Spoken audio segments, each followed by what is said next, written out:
오늘은 욥기, 시편, 잠언, 전도서, 아가서 5권의 책을 한꺼번에 하는 거죠. 분량이 많아졌는데 앞으로 이제 소선지서 할 때도 소선지서 전체를 한꺼번에 할 거예요. 그래서 우리가 기대하는 것만큼 성경을 다 아는 건 아니지만 조목조목 그 내용을 파악하는 건 아니지만 지금 여러분들이 느끼셨겠지만 성경 전체를 보는 눈을 키우는 게 이 개관 강좌의 목적이에요. 그래서 이 한 덩어리의 성경 책들을 볼 때 어떤 관점으로 보는 것이 좋은가. 특별히 오늘 하는 부분은 시가서라고 불리는 부분인데요. 5권의 책의 중심 주제, 제목을 제가 달아봤습니다. 제목 한번 같이 읽어볼게요. 시작. 인생의 지혜가 되시는 하나님. 인생의 지혜가 되신다. 예, 그렇게 믿으시죠? 네, 이게 이런 성경 책들을 읽어가면서 욥기, 시편, 잠언, 전도서, 아가서를 읽어가면서 아 정말 하나님이 내 인생의 지혜가 되시는구나. 이걸 여러분들이 느낄 수 있고 그런 관점으로 볼 수 있으면 좋겠습니다.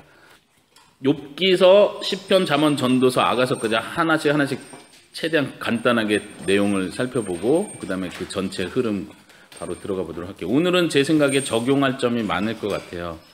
여러분들의 적극적인 협조가 필요할 것 같아요. 자, 욥기서 먼저 보면 욥기서는 그래도 한두 번씩 읽어보신 분들은 또 설교를 들어보신 분들은 아 의인이 받는 고난, 욥이 하나님께 인정받은 의인이었는데 큰 재앙을 만나서 또 피부에 병이 들어서 굉장히 고생하다가 새 친구가 와가지고 굉장히 더 괴롭히고 힘들게 만들다가 그 대화 내용이 굉장히 길죠. 실제로 욥기서를 읽을 때 너무 길어서 그 대화가 또 욥기서는 좀 읽기 힘든 이유 중에 하나는 뭐 설교하는 입장에서도 마찬가지로 읽기 힘든 이유는 이 대화는 엄청 긴데 내가 뭐를 받아들이고 뭐가 틀린 말인지를 구분하는 게 또 쉽지 않아요. 설교하기도 쉽지 않고 이걸 성경에 있으니까 이게 진리입니다 하고 말하기엔 욥의 친구들이 한 말이라 이게 친구들이 잘 모르고 한 말을 내가 맞다고 해서는 또 안 되잖아요. 그런 부분들이 있어서 좀 어렵죠. 그래서 좀 대화는 그냥 뭐 욥에 대한 비난이었다. 너무 인과응보적으로 생각을 했다. 그래서 쭉 넘어가고 이제 결론 부분 하나님이 등장하실 때 어쨌든 하나님의 말씀은 정답이니까. 근데 또 하나님의 정답을 읽으려고 봐도 또 우리가 생각하는 좀 의인이 왜 고난받는지에 대한 답변이 쉽게 나오지 않는 걸 보면서 또 당황스럽게 계속 하나님 질문하시고 왜 갑자기 이런 질문을 하시지 이렇게 느끼는데요. 한번 그 페이지에 보시면 1장부터 28장까지는 그 앞에 대화 내용을 다루고 있어요. 친구들과의 대화. 크게 3번의 사이클로 욥이 말하고 친구가 말하고 욥이 말하고 친구가 이런 패턴으로 3번의 사이클로 대화 내용이 나옵니다. 이 대화는 아까 말했던 것처럼 욥 너가 잘못을 했기 때문에 하나님께서 벌을 주는 거다. 빨리 회개해라. 이런 친구들의 대화가 있고 욥은 그거에 대해서 계속 변명을 하는 거야. 아니다. 내가 잘못해서 벌 받는 게 아니다. 난 억울하다. 난 정직하게 살았다. 하나님이 아신다. 그리고 후반부로 갈수록 욥도 도리어 하나님과 대화하고 싶다. 하나님이 나를 변호해 줘야 된다. 내가 하나님께 이야기할 것이다. 하나님을 이제 갈수록 좀 원망을 넘어서 하나님을 마치 고소하는 듯한 그런 어조들이 나오죠. 29장부터 42장 마지막 끝나는 부분까지는 욥의 마지막 독백 그리고 하나님께서 욥에게 하시는 말씀들 그리고 마지막 결론은 욥이 축복을 받았다. 이 고난을 견뎌내서 축복을 받았다. 이런 내용을 담고 있죠. 제가 조그만 글씨로 별표하는 부분 욥기 3장부터 41장은 시 형식으로 되어 있다. 이렇게 써 있죠. 네, 이거는 뭐 우리가 한글을 많이 읽어도 전혀 느낄 수 없는 부분이에요. 시 형식으로 되어 있다는 걸 생각하면 대단하죠. 그 대화를 다 시로 표현한 거니까. 욥기의 내용, 고난과 관련해서 이따 좀 더 살펴보고요. 시편으로 넘어가서 시편은 성경 자체에서 지금 나눈 다섯 개 단락이요. 성경 자체에서 1권, 2권, 3권, 4권, 5권 이렇게 나눠놔요. 그래서 이렇게 5권으로 나눈 이유가 뭐냐 하면서 학자들이 많이 이야기하는데 이 5권을 보니까 모세오경과 공통점 연관성이 있지 않을까 해서 이렇게 연구하는 학자들도 있어요. 어쨌든 뭐 예를 들면 이게 어떤 종류의 시냐에 따라서 분류한 것도 아니고 시대 순서로 분류한 것도 아니고 그리고 제가 거기다 표시했지만 대부분 다윗의 시, 그 다음에는 다윗과 고라의 시, 세 번째는 대부분 아삽의 시 이렇게 나는데 저자에 의해서 분류한 것도 사실은 아니에요. 이게 섞인다는 차원에서. 그러나 어쨌든 좀 우리가 공통적으로 볼 수 있는 건 앞부분은 좀 탄식, 힘들어하는 모습이 많다면 뒷부분으로 갈수록 그리고 마지막 5권에서는 클라이막스처럼 하나님을 찬양하는 쪽으로 더 많이 강조가 된다는 그런 흐름은 발견할 수 있습니다. 그 별표로 조그만 글씨에 이렇게 써있죠. 시편의 유형들, 그래서 찬양시, 탄원시, 감사, 회상시, 회상은 이제 역사를 회상하는 거예요. 하나님께서 베푸셨던 구원의 역사들, 확신하는 시들, 지혜시, 제왕시, 제왕시라고 표현하는데 이 제왕이라는 건 왕을 얘기하는 거예요. 왕이 왕 위에 등극할 때 하는 시들, 왕에게 불려지는 시들을 제왕시라고 표현하는데 제왕시와 연관해서 여러분들 36페이지 잠깐 펴보시겠어요? 36페이지 욥기에서 아가서에 나타난 그리스도 첫 번째 그 단락에 보시면 세 번째 줄 시편의 메시아 예언 써 있는 부분 있죠. 예, 제왕시와 메시아 예언시를 같이 연결해서 보시면 좋겠어요. 특별히 여러분들이 시편을 보실 때 신학적인 의미를 찾으시려면 메시아와 연관된 이 구절들을 놓치지 않고 많은 시편의 구절들이 신약에서 인용이 되거든요. 신약 성경에서. 근데 이제 이 메시아와 관련된 예언들은 대부분 인용이 되죠. 신약 성경에서 구약을 인용하는 구절들이 굉장히 많은데 제일 많이 인용되는 책은 구약의 이사야서가 제일 많이 인용되고 두 번째 제일 많이 인용되는 책이 시편이에요. 시편에서 많이 인용이 되고 있습니다. 네, 다시 돌아오셔서 그래서 시편은 우리가 1차적으로 읽을 때 너무 막 이렇게 교리적인 것을 찾아내려고 읽기보다는 그리고 뭐 적용하기 위해서 읽기보다는 물론 시편 1편 같으면 복 있는 사람은 악인의 꾀를 쫓지 않고 오늘의 적용 악인의 꾀에 빠지지 말자 뭐 이렇게 적용도 할 수 있겠지만 시편은 어쨌든 시예요. 여러분들 그 힘들 때 슬플 때 기쁠 때 감사할 때 하는 시들이라고 생각하고 아주 편한 마음으로 읽으셨으면 좋겠다. 예. 잠언은 우리가 잘 알듯이 그 키워드에서도 말한 것처럼 지혜에 대한 이야기를 합니다. 1장부터 9장까지는 지혜와 어리석음에 대해서 좀 대조하면서 비교하면서 지혜자는 이렇게 하고 어리석은 자는 이렇게 하고 이렇게 비교하는 표현들이 많이 있고요. 10장부터 31장 끝나는 데에서는 생활에서 필요한 지혜들 뭐 이렇게 이것도 여러 주제가 있기 때문에 잠언이 무슨 스토리 중심으로 가는 것도 아니고 기승전결로 가는 것도 아니에요. 시편도 마찬가지고요. 시편도 마찬가지고 잠언도 마찬가지고 전도서도 마찬가지고 지금 여러 교훈들, 여러 지혜들, 여러 고백들, 감정들을 그냥 무작위로 나열해 놨다고 생각하셔야 돼요. 그럼 무작위로 나열했으니까 의미가 없느냐? 그건 아니죠. 이제 저희가 하려고 하는 것이 그 안에 핵심 강조하는 것이 무엇인지 우리가 보는 건 필요하겠죠. 네, 넘겨서요. 전도서를 보시면요. 전도서 하면 딱 생각나는 것은 허무하다 이런 표현을 굉장히 많이 해요. 내가 모든 것을 다 경험해 봤지만 다 헛되더라. 그것도 아니더라. 그래서 전도서 읽을 때 제일 중요한 건 마지막 장 12장에서 너희가 이 모든 말을 다 들었으니 하면서 스스로 결론을 내리는 부분이 있죠. 예, 그 부분만 한번 먼저 찾아볼게요. 우리 그 배우진 목사님께서 그 직역 성경으로 한번 전도서를 찾아봐 주세요. 내 젊은 날들의 내 창조주를 기억하여라. 악한 날들이 되어서 내게 아무런 기쁨이 없구나 하고 말하는 해들이 오기 전에. 예, 그리고 13절, 14절 마지막 절을 일의 끝을 모두 들었으니 하나님을 경외하고 그의 명령들을 지키라. 참으로 이것이 모든 사람의 바른 길이다. 참으로 모든 행위를 숨겨진 모든 일까지 그것이 선하든지 악하든지 하나님께서 심판 때에 가져오신다. 13절에 보면 결국을 다 들었으니 하나님을 경외해라. 하나님을 경외하는 게 지혜의 근본이다. 이런 생각과 연결이 되는 거죠. 진짜 지혜는 하나님을 경외하는 것이다. 너가 인생이 얼마나 허무한지를 들었지. 우리가 다 인생을 다 알 수 없는 걸 들었지. 그러니까 하나님을 경외하라. 하나님이 최후에 심판하는 날이 있다. 이렇게 얘기를 하는 거예요. 네. 한번 그 다음 넘어가세요. 교재 아가서. 아가서도 이따가 좀 더 얘기를 하겠지만 여기서 먼저 얘기를 하는 것은 아가서는 크게 해석하는 방법이 세 가지로 나눠서 생각할 수 있어요. 많은 학자들이 연구를 했어요. 하나는 아가서를 알레고리적, 다시 말하면 풍유적 해석이라고 하거든요. 말하자면 이건 너무 남자와 여자와의 관계를 너무 적나라하게 표현했는데 이게 진짜로 그렇게 남자 여자의 관계를 성적으로 막 다 표현한 게 아니고 이게 다 의미가 있는 것이다, 이렇게 해석을 하는 거예요. 이게 풍유적 해석이라고 그래요.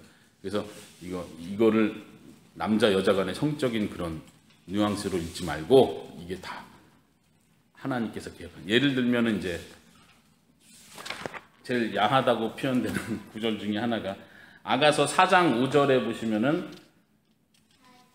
여자의 가슴, 두 유방에 대한 비유를 하죠. 그 여자의 가슴이 너무 아름답다 하면서 쌍태의 어린 사슴과 같다, 이런 표현을 해요. 그러면 유대인들, 랍비들은 이게 지금 여성의 유방을 말하는 게 아니다, 이것은 모세와 아론을 뜻한다, 이렇게 해석을 하는 거예요. 그래서 여자의 가슴이 아이에게 젖을 먹여서 영양분을 공급하듯이 모세와 아론이 광야에서 백성들에게 영양분을 공급하는 역할을 했다, 이렇게 해석을 하는 거예요. 이게 풍유적 해석인 거예요. 그러니까 아가서의 내용을 다 그런 식으로 풀어가려고 하는 거예요. 깊은 의미가 따로 있다, 이걸 육체적으로 보지 마라, 이런 건데, 이런 해석들이 굉장히 오랫동안 지속돼 왔어요. 유대 랍비들뿐만 아니라 기독교 안에서도 이런 해석들은 중세시대 이후로도 계속 이런 해석들이 많이 있어 왔는데, 예를 들면 아까 표현한 그 4장 5절에 두 유방은 신약과 구약을 뜻한다, 이렇게 해석을 하는 거예요. 꼭 그거 가지고 많은 논란이죠. 예를 들면 다른 학자는 세례와 성찬을 의미한다, 뭐 이걸 자꾸 의미를 부여하려고 하는 거예요. 이렇게 풍유적으로 해석하는 해석들이 그동안 많이 있어 왔고, 아마 우리 한국에도 나이 많으신 어르신들은 그런 해석을 도리어 더 성경적인 해석이라 생각하시는 분들도 있을 거예요. 그렇지만 두 번째 해석 방법은 뭐냐면은, 첫 번째는 풍유적 해석으로 많이 했고, 두 번째 해석 방법은 드라마 대본으로서 이해하려는 해석이에요. 이거는 이제 그 당시에 아가서가 어떤 뭐 연극이나 드라마, 뭐 우리식으로 표현하면 뮤지컬의 대본으로 쓰였던 책이다. 그래서 남녀간의 사랑을 드라마로. 그래서 이렇게 말하는 사람들은 아가서 안에서 기승전결을 이렇게 만들어내요. 그래서 이게 여기에 등장하는 인물이 주인공이 2명이다, 혹은 어떤 사람은 주인공이 3명이다 해서 이 스토리를 막 설명을 막 하죠. 근데 우리가 아가서를 그냥 평범하게 볼 때 사실 그런 스토리를 정확하게 찾아내는 게 쉽지 않아요. 기승전결로 아가서를 읽는 게 쉽지 않죠. 근데 그렇게 문학적인 접근을 한다고 하면서 그렇게 해석하는 사람들이 많이 있는데, 그것도 좀 무리가 있다라고 봅니다. 그리고 이제 세 번째, 우리가 좀 더 우리가 오늘날 바르게 이해할 수 있는 관점은 한번 적어보세요. 사랑시.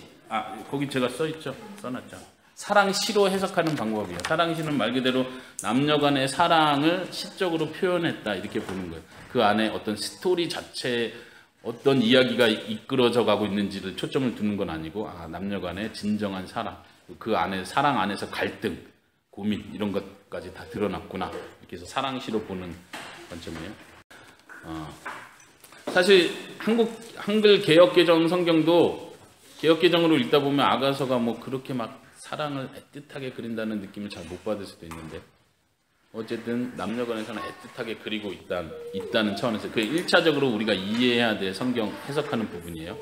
그리고 그 안에서 남녀간의 순수한 사랑을 보여주는 걸 통해서 에베소서에서 표현한 것처럼 예수님과 교회와의 관계를, 부부간의 관계를 표현했듯이 예수님과 우리와의 관계도 이렇게 이런 깊은 사랑의 관계여야 하는구나를 상기시킬 수 있다는 거죠. 한번 좀 더 그 얘기를 했으면 좋겠는데, 뒤로 한번 넘겨보시겠어요? 36장에 보면, 다른 데선 제가 이런 표현 안 했는데 36장 제일 아래 세 번째 단락에 보면 지혜 문학의 해석 원리. 지혜 문학하면 보통 시편을 제외한 욥기, 잠언, 전도서, 아가서 이 네 권을 지혜 문학이라고도 많이 표현을 해요, 장르로 얘기할 때.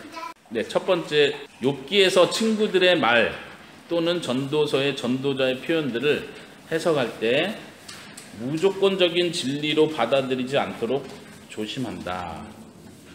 첫 번째 해석 원리예요. 우리는 보통 모든 성경은 하나님의 감동으로 된 것이다. 성경은 하나님의 말씀이다. 성경은 진리다. 이렇게 보통 표현을 하기 때문에 지금 첫 번째 해석 원리 얘기하면 좀 당황할 수 있거든요. 지금 여기서 말하는 건 그 모든 표현들이 무조건적인 진리로 받아들이지 않아야 한다. 이 얘기를 하는 거예요. 다시 말하면 욥의 친구들이 한 말이 진리인 것처럼 그냥 받아들이면 안 되는 것처럼 전도서도 마찬가지고 잠언도 마찬가지예요. 심지어 그 두 번째 한번 보세요. 잠언을 얘기하면서 잠언의 일상적인 교훈을 해석할 때 모든 상황에 예외 없이 적용된다는 생각에 문자적 해석을 주의한다. 보통 잠언도 설교를 하거나 이렇게 묵상을 할 때 잠언에 나온 그 삶의 지혜들 하나하나를 오늘의 적용. 그래, 잠언에서 이렇게 말했으니까 나도 이렇게 해야지. 혹은 요즘에 많이 유행하는 것 중에 하나는 자녀들에게 잠언 읽히기. 그래서 뭐 다른 세상의 지혜가 필요 없다. 이 세상 살아가는 건 잠언의 지혜면 충분하다. 뭐 이러면서 모토는 좋아요. 모토는 그러니까 성경 하나면 충분하다. 이런 모토도 좋은데 그냥 그렇게 너무 단순화시킬 수 있는 문제는 아니에요. 잠언에 나온 삶의 지혜들을 우리가 삶에 그대로 적용하면 그대로 하나님이 약속한 약속대로 이루어진다. 이런 식으로 적용하는 건 위험하다. 도리어 잠언에서 전체적으로 얘기하고자 하는 그 이야기를 우리가 갖는 게 중요하다. 네. 세 번째 한번 보세요. 히브리 문학의 특징인 반복과 대조를 통한 강조, 상징과 이미지, 과장법을 사용한 표현을 통해 저자가 의도하고자 하는 바를 파악한다.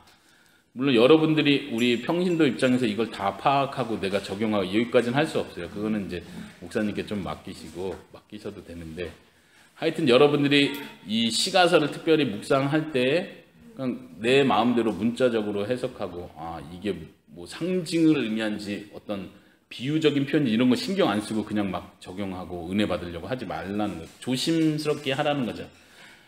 어쨌든 히브리 문학이라는 걸 여러분들이 이해를 하셔야 돼요. 이게 문학적인 표현이라는 것을. 네 번째로도 비슷할 수 있는데 보세요. 이해하기 어려운 구절에서 깨달음을 찾으려 하기보다 명료한 구절로 애매한 구절을 해석한다. 성경 해석에서 되게 중요한 원리 중에 하나인데 어쨌든 시가서는 우리가 이해 못하는 그 당시의 문화 배경을 우리가 충분히 알지 못하기 때문에 다 이해하기 힘들어요. 학자들도 그런 부분으로 들어가면 학자들의 의견이 서로 달라지거든. 그 당시에는 이랬다.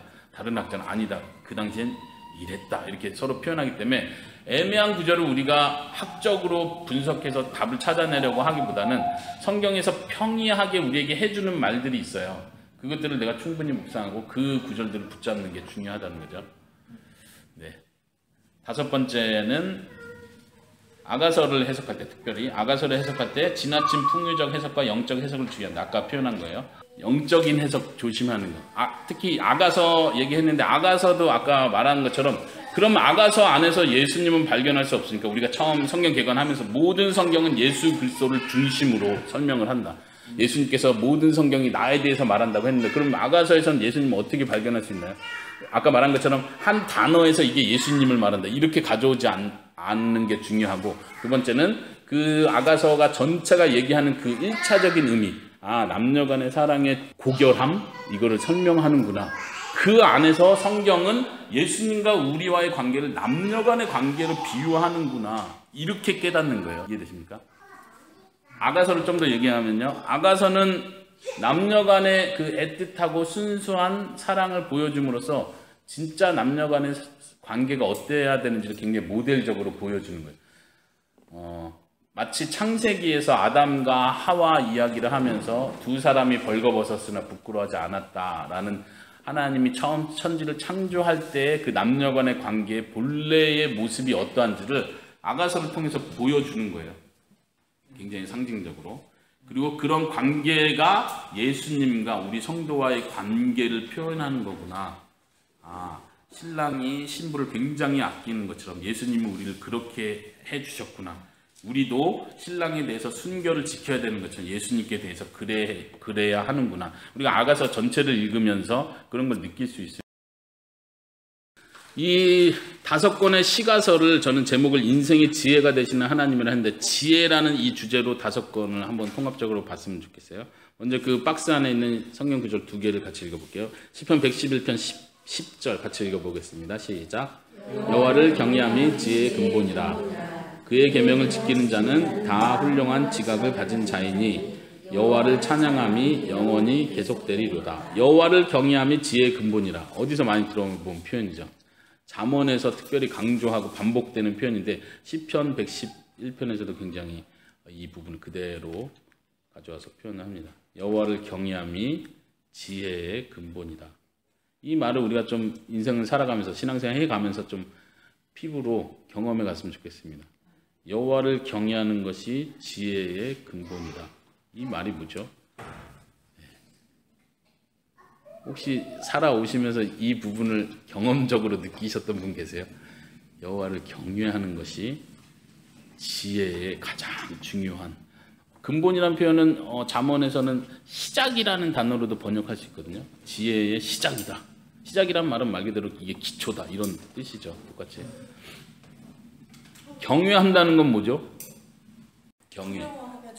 두려워하며 존경하다. 그렇죠? 우리 보통 두려움과 제일 좋은 표현인 것 같아요. 두려움과 존경이 같이 들어가 있는 거. 근데 어쨌든 히브리어에서는 영어로 번역하면 fear가 뭐예요? 그렇죠. 공포를 느끼는 거예요. 우리는 이제 경외라는 단어하고 두려워한다는 단어하고 성경에서는 계속 구분하거든요. 그렇죠? 하나님을 향할 때 계속 경외하고 적군이 쳐들어왔다. 두려워했다. 이럴 때는 두려워라. 근데 히브리 단어는 이게 구분이 없다는 걸 이해를 하셔야 돼요.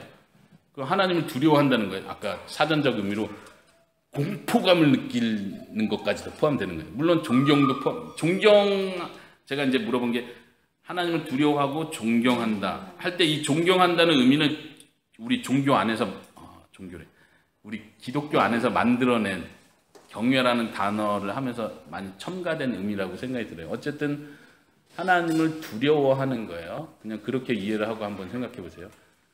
하나님을 두려워하는 게 지혜다. 하나님을 두려워하는 게 지식의 지혜의 시작이다. 이게 무슨 뜻이지? 왜 두려움부터 시작하지? 처음에 두려움으로 시작했다가 사랑으로 끝나라는 얘기가 시작이니까 끝은 사랑이다. 뭐 이렇게 가는 그런 건 아니에요. 어쨌든 우리 신앙, 믿음 생활에 있어서 전체적으로 하나님을 두려워하는 게 깔려 있어야 된다는 얘기를 하는 거예요. 그게 진짜 지혜고 그 지혜가 곧 생명이다 이렇게 얘기를 하는 거예요. 그 박스 안에 두 번째 성경 구절 읽어볼까요? 잠언 3장 18절에서 같이 읽어보겠습니다. 시작. 지혜는 그 얻는 자에게 생명나무라. 지혜를 가진 자는 복되리라. 지혜는 생명나무다. 이 부분 한번 생각해 보세요. 지혜가 생명나무다. 우리는 생명나무를 얻어야 되는 입장인 거죠. 하나님께서 우리 신명기에서 살펴봤을 때 모세가 이스라엘 백성들에게 여기 사망과 생명, 저주와 복을 너희 앞에 놨다. 너희는 생명을 택해라. 모세가 이렇게 말을 했어요. 아담과 하와도 똑같은 위치에 있었죠. 생명나무가 있었고 그 옆에 선악과가 있었죠. 선악과를 직역하면 선과 악의 지식의 나무 이렇게 직역할 수 있어요. 여기는 생명나무가 있고 여기는 선과 악의 지식의 나무가 있어요. 하나님은 이거는 택하지 마라. 죽는다. 그럼 뭘 택하라는 얘기야? 생명나무 여기 있잖아. 근데 사람은 굳이 이거를 택하는 거죠.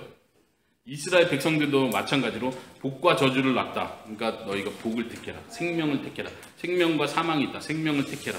생명을 택하는 게 뭐냐면 지혜를 얻는 거예요. 지혜. 생명이 곧 지혜다. 근데 우리는 계속해서 지혜를 버리고 사망을 택하는 거예요. 그 지혜는 뭐예요? 하나님을 경외하는 것. 우리는 하나님을 두려워하지 않고 다른 걸 두려워하는 거죠. 하나님을 두려워하는 것은 생명이고 지혜인데 우리는 하나님 말고 다른 것을 두려워하고 다른 것을 선택하는 거예요. 좀 이해가 되십니까? 지금 시가서에서 공통적으로 강조하는 것 중에 하나예요. 경외하는 것, 지혜를 얻는 것. 그리고 하나님께서 이 지혜를 주신다. 하나님이 이 지혜가 되신다. 이런 표현을 계속 반복을 합니다. 한번 좀 적용하는 의미에서 생각해 볼까요? 여러분들이 하나님보다 더 두려워하는 게 뭔 것 같으세요? 어저께 우리 은총이가 저한테 그런 질문을 갑자기 뜬금없이 했는데 아빠는 하나님 빼고 뭐가 제일 무서워? 그래서 아빠는 무서운 거 없는데 그랬더니 깡패 무섭지 않아? 아빠 깡패 무서워. 여러분들이 무서워하는 건 뭐야? 하나님보다 더 무서워하는 거. 지금 제가 하는 질문을 좀 더 바꿔보면은 이렇게도 표현할 수 있어요. 내가 제일 걱정하는 게 내가 두려워하는 거거든요. 예를 들면 이제 어머니들이 많으니까 우리 자녀들이 똑똑하지 못한 아이가 되는 걸 나는 제일 두려워하는 거예요. 그렇죠? 걱정하는 거죠. 걱정하는 거. 스트레스 받아 하고 얘가 이렇게 교육적으로 진보를 보여주지 않으면 막 스트레스가 되고 앞날이 걱정되고 뭐 어떻게 하려고 그러니 이게 내가 두려워하는 거예요. 어떤 사람은 인정받는 거, 인정받지 못하는 걸 두려워하죠. 주위 사람들이 나를 인정해주지 않는 거, 나를 착한 사람이라고 인정해주지 않는 거, 내가 능력이 있는 사람이라는 걸 인정해주지 않는 거, 내가 그럴싸한 목사라는 걸 알아주지 않을 때 그건 나에게 가장 큰 스트레스가 되는 거죠. 인정받고 싶어하는 거, 이것도 다른 표현으로 두려워하는 거예요. 근데 내가 하나님보다 그걸 더 두려워한다는 얘기예요. 하나님 앞에 섰을 때 내 두려움이 느껴져야 되는데 내가 내 명예, 내 이름, 내 자존심이 땅에 떨어지는 걸 두려워하는 거예요.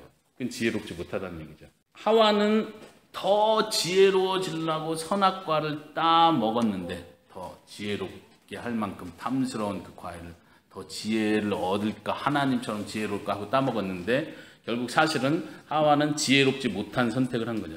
지혜가 아닌 걸 선택한 거죠. 지혜는 생명나무인데 다시 말하면 지혜는 하나님을 두려워하는 것인데 하나님을 두려워하지 않는 방법으로 지혜를 선택했다는 얘기예요. 이해되세요? 선악과를 따먹었다는 말 자체가 하나님을 두려워한다면 하나님의 명령을 순종했겠죠. 두려워하니까 순종했겠죠. 근데 하나님보다 더 두려워하는 어떤 것이 자격이 있는 거예요. 내가 하나님보다 그 아래 들어가는 것이 두려워하는 거예요. 내가 통제를 받아야 한다는 걸 두려워하는 거예요.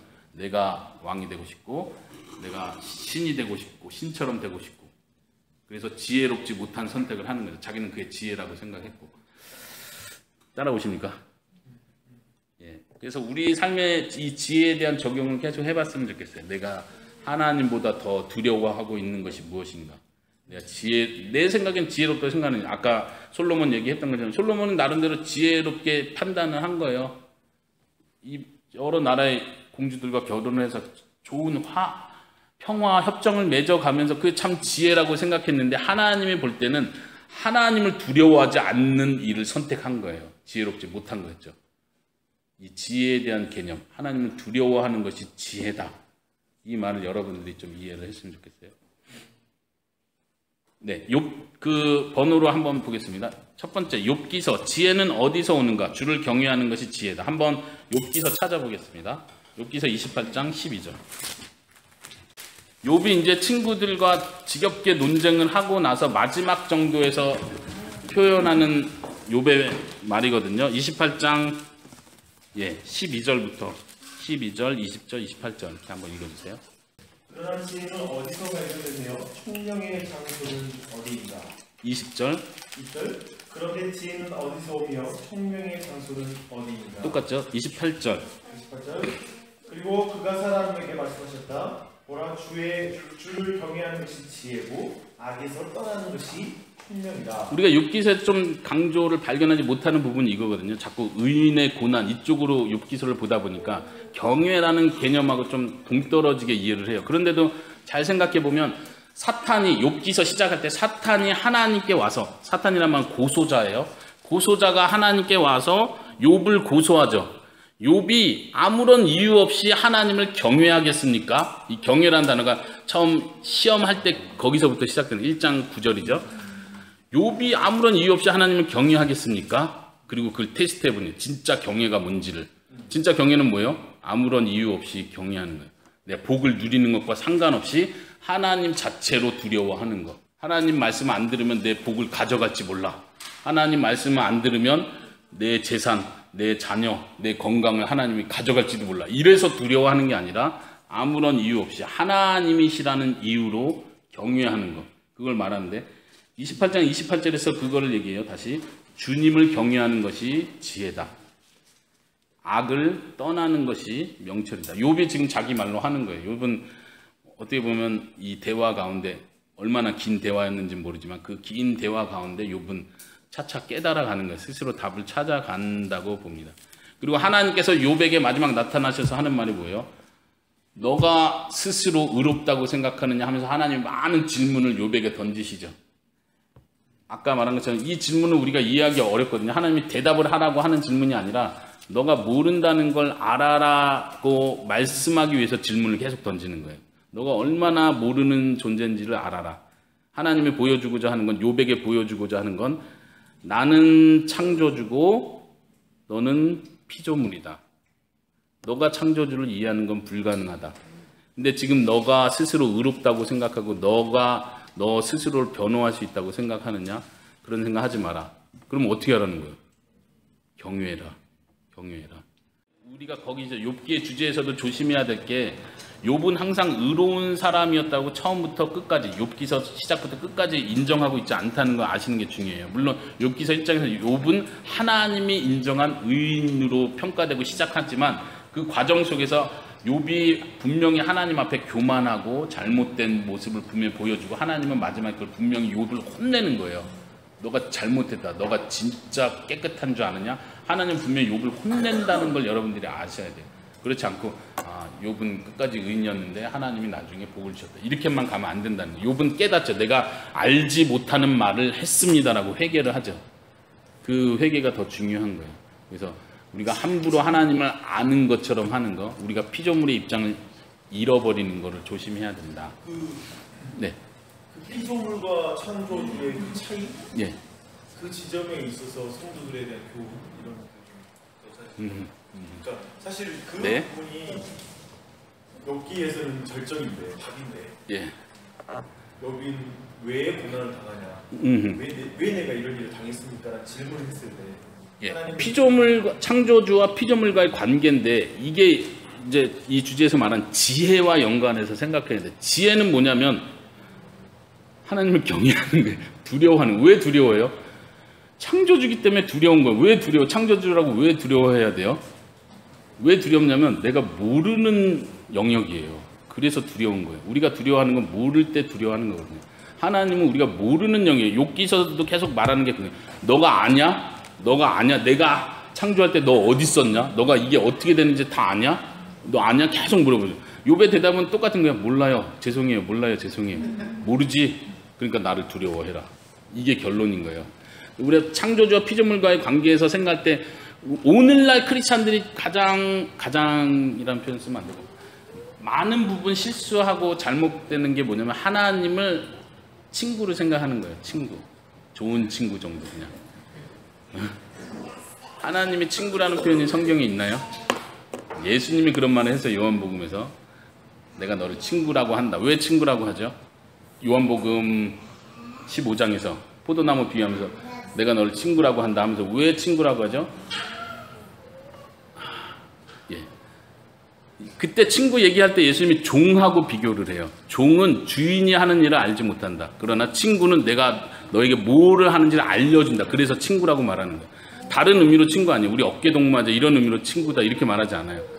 친구 개념은 지금 성경에서 말하는 친구 개념은 예를 들면 모세와 하나님이 친구처럼 벗처럼 대화를 했다. 얼굴과 얼굴 대해서 이럴 때 친구라는 표현들이 좀 나오죠. 근데 그게 우리가 생각하는 것처럼 야 우리 의리야 뭐 어깨동무 같이 한번 모세가 하나님을 어깨동무했나요?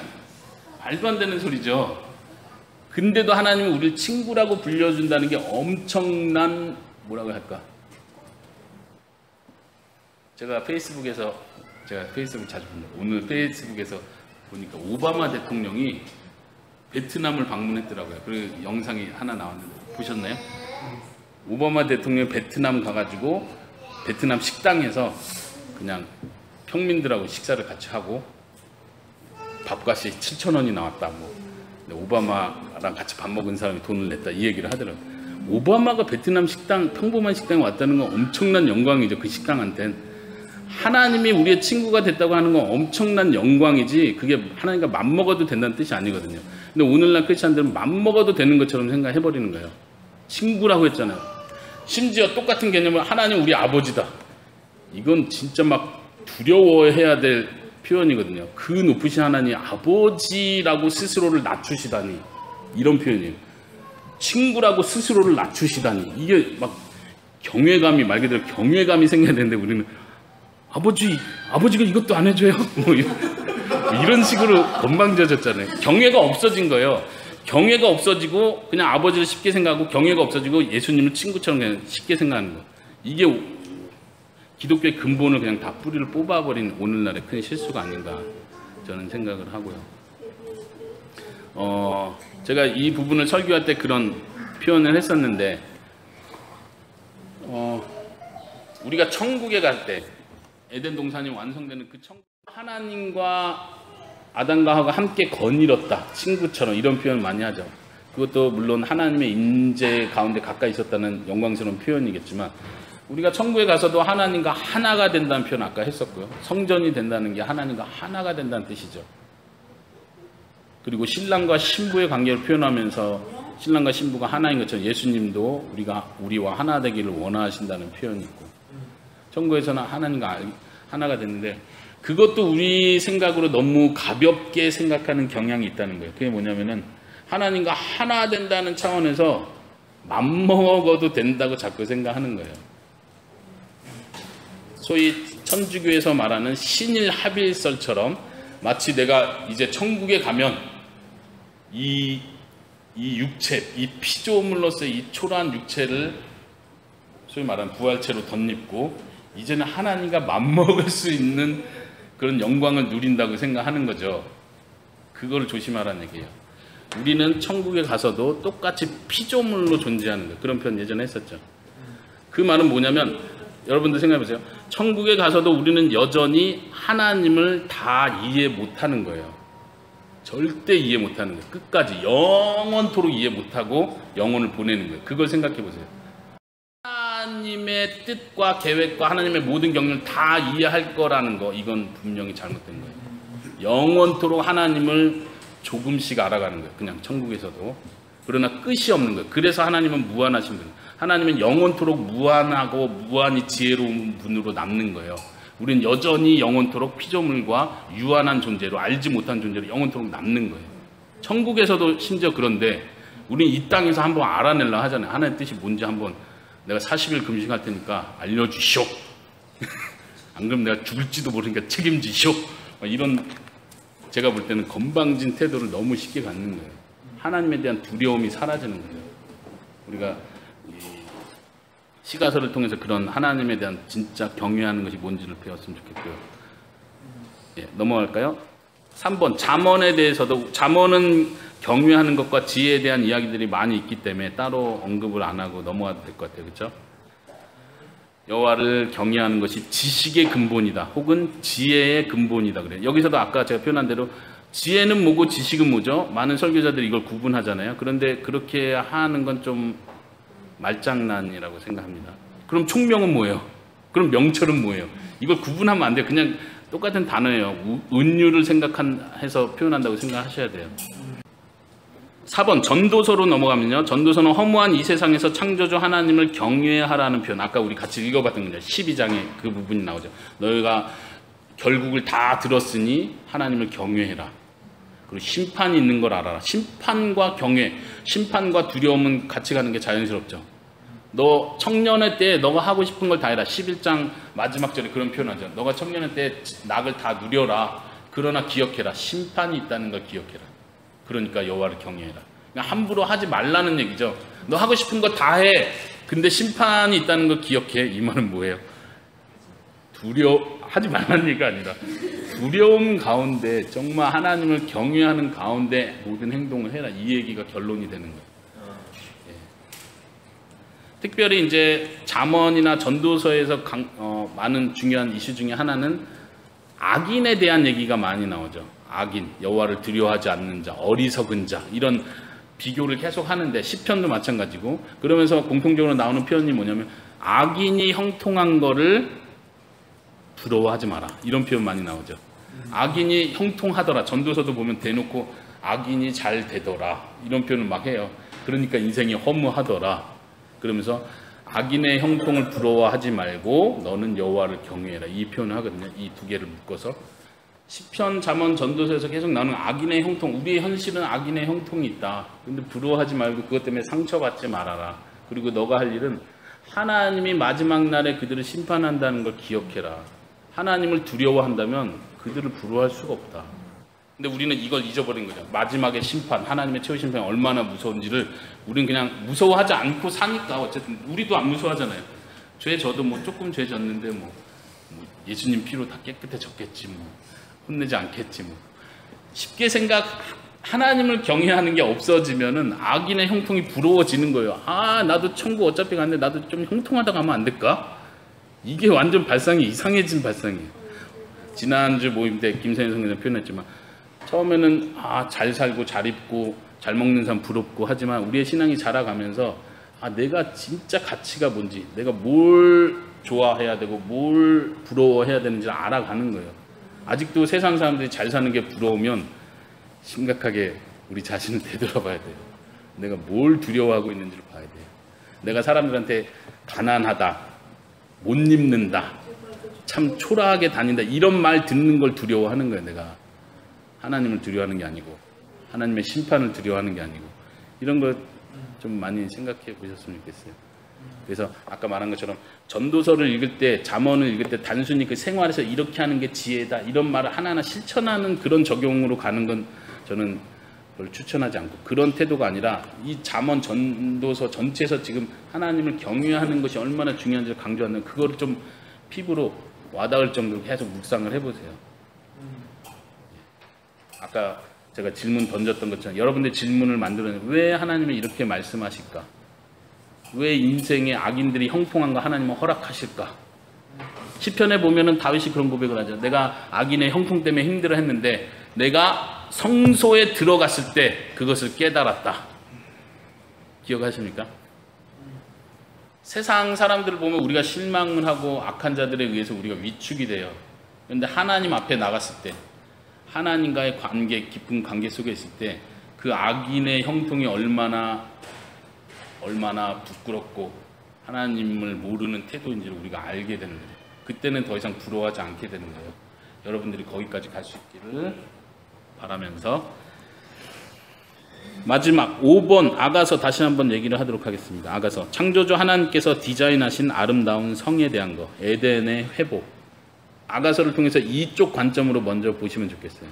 하나님께서 처음 디자인하신 이 성이 얼마나 아름다운 것인지 그리고 에덴 동산에서 아담과 하와에게 허락한 그 아름다운 관계가 예수 그리스도를 통해서만 회복될 수 있다는 것을 여러분들이 이해하시는 이것이 예수 그리스도 관점으로 아가서를 읽는 방법이라고 생각합니다. 그 아가서 제일 끝에 보면은 사랑은 여호와의 불과 같다. 8장 6절 아가서 8장 6절에 보면 굉장히 복음적인 문구 구절이 하나가 딱 들어가는데 박은중 목사님 한번 찾아봐 주세요. 같이 아가서 8장 6절 인장처럼 당신 마음에 나를 두고 인장처럼 당신 팔에 나를 두세요. 참으로 죽음처럼 강한 것이 사랑이며 시월처럼 가혹한 것이 질투라. 그 타오르는 불이 타오르는 것이니 맹렬한 불꽃이에요. 많은 불이 그 사랑을 끌 수 없고 강들도 그것을 씻어내지 못해요. 만약 어떤 사람이 자기 집의 모든 재물을 사랑 때문에 준다 해도 그는 정녕 멸시받을 거예요. 거기서 여호와라는 단어가 안 나오죠. 네. 원어에는 안 나온다는 뜻이에요. 사랑은 죽음과 같이 강하다. 에덴 동산과 비교하면 아담과 하와는 그 사랑의 관계에서 사랑을 실패하는 관계를 보여주죠. 결국은 남자 여자가 그 범죄로 인해서 사랑의 관계가 아니라 깨어진 관계로 들어가는 것처럼. 근데 아가서가 그 회복을 보여주는 그림이 이런 거예요. 사랑이 죽음보다 강하다. 죽음과 같이 강하다. 죽음을 이기는 사랑을 보여주는 거죠. 한번 7절 뒷부분에 보시면은 많은 물도 그 사랑을 끄지 못한다. 그 사랑의 강력함을 보여주는 거예요. 마치 이런 면에서 자연스럽게 예수 그리스도의 사랑을 우리는 떠올릴 수 있는 거예요. 그 뒷부분이 더 재밌는데 그 사람이 온 재물, 가산을 다 주고 사랑을 바꾸려고 할지라도 아까 지경은 뭐라고 표현했었죠? 사랑 때문에 준다 해도 오히려 멸시를 받는다. 이게 무슨 표현인 것 같아요? 무슨 뜻인 것 같아요? 개역개정으로는 온 가산을 다 주고 사랑과 바꾸려 할지라도 오히려 멸시를 받는 이게 무슨 소리예요? 한번 이런 개념을 생각해 보세요. 내가 이 핸드폰을 살라고 했는데 이 핸드폰이 되게 좋은 거래. 얼마나 좋길래 그래. 내가 전 재산 다 가져왔어. 전 재산 다 했더니 6,500만 원 됐어. 자, 6,500만 원으로 이걸 바꾸겠습니다. 그랬더니 이거 6억짜리인데요. 그런 거 부끄러워지죠. 이런 느낌이에요. 모든 걸 다 해서 사랑을 살라고 할 때 그게 도리어 부끄러워진다. 그 사랑이 얼마나 강력한지를 보여주는 거죠. 우리가 느끼는 하나님의 사랑, 예수 그리스도의 사랑이 그런 강력한 사랑이죠. 이 사랑의 이야기를 통해서 우리는 그 사랑의 순수함, 회복을 우리는 볼 수 있고 그 사랑이 자연스럽게 예수 그리스도와 연결이 될 수밖에 없다. 마지막으로 37페이지 제일 끝에 기도하기 이 부분을 같이 한번 읽어봤으면 좋겠습니다. 고린도전서 1장 30절 쉬운 버전으로요. 같이 시작. 그러나 여러분은 이러한 하나님에게서 나서 예수 그리스도 안에 있게 되었습니다. 예수님은 하나님께로부터 오는 우리의 지혜와 의와 거룩함과 구속이 되셨습니다. 이 시가서 전체가 지혜가 되시는 하나님을 말한다면 우리 인생의 참된 지혜는 하나님을 경외하는 것이고 그 지혜는 바로 예수 그리스도다. 이것도 또 다른 은유, 직유인데 굉장히 어려운 표현인데 예수님이 우리의 지혜가 된다는 게 도대체 무슨 뜻이에요? 저는 이렇게 생각하면 이해가 쉬울 것 같아요. 하와가 지혜를 얻기 위해서 사막나무를 선택했잖아요. 근데 진짜 지혜는 그 사막나무가 아니라 생명이신 예수님이 진짜 지혜라는 거예요. 우린 그 지혜를 통해서 하나님께로 가는 거예요. 하나님, 예수님, 우리가 예수님 안에 거하고 예수님이 우리의 지혜가 되신 거예요. 우리는 다른 걸 선택하는 게 아니라 지혜이신 예수님을 선택하는 거예요. 예수님께 순종하는 거고 예수님께 순종하는 것이 곧 하나님을 경외하는 것이고 하나님을 제대로 알아가는 것이죠. 지혜라는 말이 아는 것과 연관된다면 우리가 하나님을 제대로 아는 것, 하나님의 뜻, 하나님의 사랑을 제대로 아는 것이 우리의 진짜 지혜가 되는 거죠. 단순히 하나님을 무섭다 이렇게 생각하는 그런 무섭다 생각하는 어떤 종교적인 두려움이 아니라 정말 그 위대한 사랑 앞에 두려워지는 것. 예, 여러분들에게 그런 마음이 있기를 바랍니다. 예수님은 하나님께로부터 오는 우리의 지혜가 되셨다. 거의 하나님께로부터 온다. 우리 이 말 잘 알잖아요. 죄송합니다. 마지막 한 구절만 더 찾아봤으면 좋겠는데 아까 안 찾아본 구절인데 잠언 2장 6절 한번 보시겠어요? 하나님께서 지혜를 주신다. 뭐 별거 아닌 것 같죠? 예수님이 하나님께로부터 온다는 표현이 그거예요. 하나님의 입에서 지혜의 말씀이 나오는 거죠. 하나님의 말씀이 곧 예수님이시죠. 이런 면에서 뭐 신학적인 해석을 하는 건데 굳이 이런 신학적인 해석까지 여러분들이 못하셔도 우리가 지혜를 계속 묵상하다 보면 그 지혜가 예수님이 된다는 게 뭘 의미하는지 여러분들이 계속 배워가는 거예요. 우리 삶 속에서 그걸 배워갔으면 좋겠어요. 예수님을 선택하는 게 지혜다. 예수님이 나의 지혜가 되신다. 우리는 기본적으로 더 많이 알고 더 많이 상황을 파악할 줄 아는 분별력, 이게 지혜라고 생각하는데 예수님의 뜻을 알아가는 거, 예수님을 알아가는 거, 하나님이 어떤 분인지를 알아가는 거, 그래서 당연한 태도로 겸손하고 경외하고 순종한 태도가 나오는 이것이 우리 인생의 진짜 지혜라는 거. 그 지혜의 본이 되신 예수님, 예수님이 하나님 아버지를 경외하고 순종하고 하나님의 말씀대로 살았던 것처럼 지혜의 본이 되셨을 뿐만 아니라 예수님 자체가 하나님의 지혜가 되신다는 표현. 여러분들 계속 묵상하면서 배워갈 수 있기를 바랍니다.